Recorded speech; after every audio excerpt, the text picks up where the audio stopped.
Oke, kita mulai ya. Coba bayangin, kapal induk itu kan simbol kekuatan militer yang paling, ya bisa dibilang, paling dominan di dunia. Dia itu kayak kota terapung yang bisa muncul di mana aja, bawa kekuatan gede.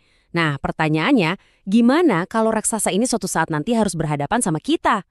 Ini bukan sekedar pertanyaan iseng loh, ini skenario yang krusial banget buat pertahanan Indonesia. Kalau suatu saat kita harus berhadapan sama negara yang punya kapal induk, gimana cara kita ngelawannya? Apa kita serang dari udara, dari bawah laut, atau maju aja langsung?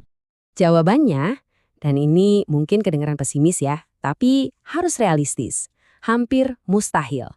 Nah, di pembahasan kali ini kita bakal kupas tuntas kenapa sih benteng terapung ini susah banget ditaklukkan dan apa benarnya ada celah sama sekali buat kita tembus? Jadi, apa sih yang bikin kapal induk ini jadi target yang nyaris mustahil? Kuncinya cuma satu, dia itu nggak pernah jalan sendirian. Kapal induk itu selalu bergerak di tengah-tengah formasi yang namanya Carrier Strike Group atau CSG. Anggap aja ini semacam geng tempur pribadinya. Isinya lengkap, ada kapal perusak, kapal selam, bahkan pesawat dengan radar super canggih yang jadi mata mereka di langit bisa ngelihat musuh dari ratusan kilometer jauhnya. Ini benar-benar satu ekosistem pertahanan utuh. Nah, yang bikin ini makin gila lagi adalah cara geng ini kerja bareng. Mereka itu bikin semacam benteng pertahanan yang berlapis-lapis, yang dirancang khusus buat hancurin ancaman apapun, jauh sebelum ancaman itu bisa deketin si kapal induk. Paling nggak ada 3 lapis pertahanan utama yang wajib dilewatin. Pertama, ada patroli jet tempur yang siaga nonstop. Kedua, ada perisai rudal yang super canggih. Dan kalau itu semua masih bisa ditembus, masih ada lapisan terakhir yang, wah, brutal banget. Coba kita lihat satu-satu. Oke, lapisan pertahanan paling luar itu adalah dominasi udara.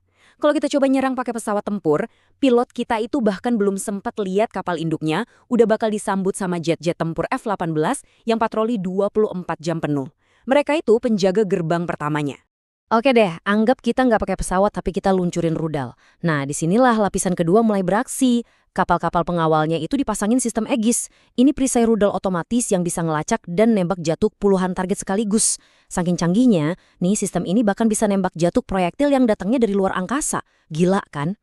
Tapi, ayo kita berandai-andai lagi. Katakanlah dengan keajaiban, ada satu rudal yang entah gimana caranya bisa lolos dari jet tempur dan perisai Aegis. Apa misinya berhasil? Oh belum. Rudal itu bakal berhadapan langsung sama garis pertahanan paling akhir, senjata yang dijuluki tembakan terakhir. Namanya Peleng CIWS. Jadi, apa sih yang bikin senjata ini ngeri banget? Jawabannya ada di angka ini, 75. Itu jumlah peluru yang bisa dia muntahkan. Tapi bukan dalam 1 menit ya. Melainkan dalam 1 detik. Yap, kalian gak salah dengar. 75 peluru kaliber 20 mm tiap detiknya. Senjata ini tuh secara harfiah menciptakan dinding logam di udara. Hampir mustahil ada yang bisa nembus. Jadi, apa ini artinya semua usaha bakal sia-sia? Mungkin juga enggak. Sejarah udah ngebuktiin, setiap benteng sekuat apapun itu pasti punya celah, sekecil apapun. Pertanyaannya, celah dari sebuah carrier strike group ini ada di mana? Nah, disinilah kita harus mikir secara asimetris. Salah satu caranya adalah pakai kapal selam yang super senyap buat nyelinap dari bawah. Walaupun ini susah banget ya, soalnya teknologi sonar modern itu sensitifnya bukan main. Tapi ada ide lain yang lebih cerdik. Jangan serang kapalnya, tapi serang fungsinya. Logikanya gini, kita nggak perlu repot-repot nenggelemin monster seberat 100.000 ton itu. Cukup dengan merusak landasan pacunya aja. Kenapa? Karena landasan pacu yang rusak bakal ngubah kapal induk dari senjata paling mematikan jadi sekedar bandara terapung yang gak ada gunanya. Tentu, mendaratkan serangan yang super presisi ke target yang bergerak dan dijaga super ketat itu, ya itu pertaruhan yang luar biasa besar. Semua analisis ini ujung-ujungnya membawa kita ke satu pertanyaan mendasar buat pertahanan negara kita.